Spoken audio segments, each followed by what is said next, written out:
Russian President Vladimir Putin's plan to mobilize hundreds of thousands of reservists is already experiencing serious and systemic problems and will not even produce low-quality fighters unless issues are addressed, according to a think tank. Putin ordered the partial mobilization of 300,000 Russians with military training, including those who have retired, to be sent to the front line amid a series of setbacks in the country's war with Ukraine. The move to call up military reservists into the country's armed forces for the first time since World War II prompted widespread protests in Russian cities, resulting in mass arrests. In their latest assessment of Moscow's military tactics, the US-based Institute for the Study of War said the attempt to mobilize people to help with the Ukraine invasion is already failing. The Russian mobilization system is struggling to execute the task, Russian President Vladimir Putin said, and will likely fail to produce mobilized reserve forces even of the low quality that Putin's plans would have generated unless the Kremlin can rapidly fix fundamental and systemic problems, the ISW said.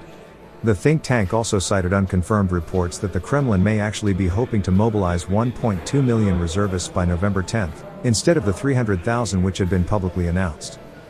There are also reports on social media and from Russian milbloggers, military personnel writing blog posts, that older men, students, and civilians with no prior military experience are also receiving illegal mobilization notices to serve.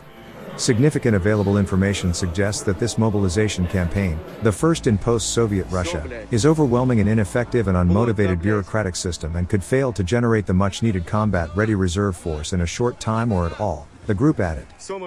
Russian partial mobilization efforts are suffering from serious and systemic problems in their first days, generating popular resentment and setting conditions to produce a mobilized reserve force incapable of accomplishing the tasks Russian President Vladimir Putin has set for it.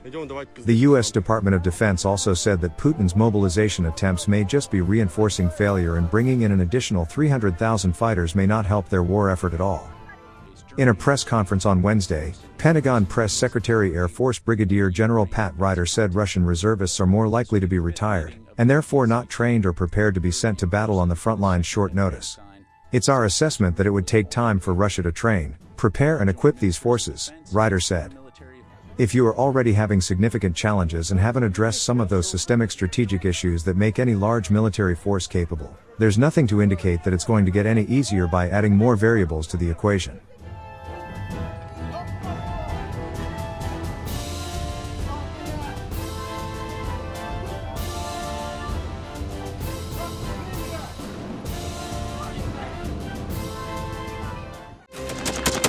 Thanks for watching, and don't forget to subscribe.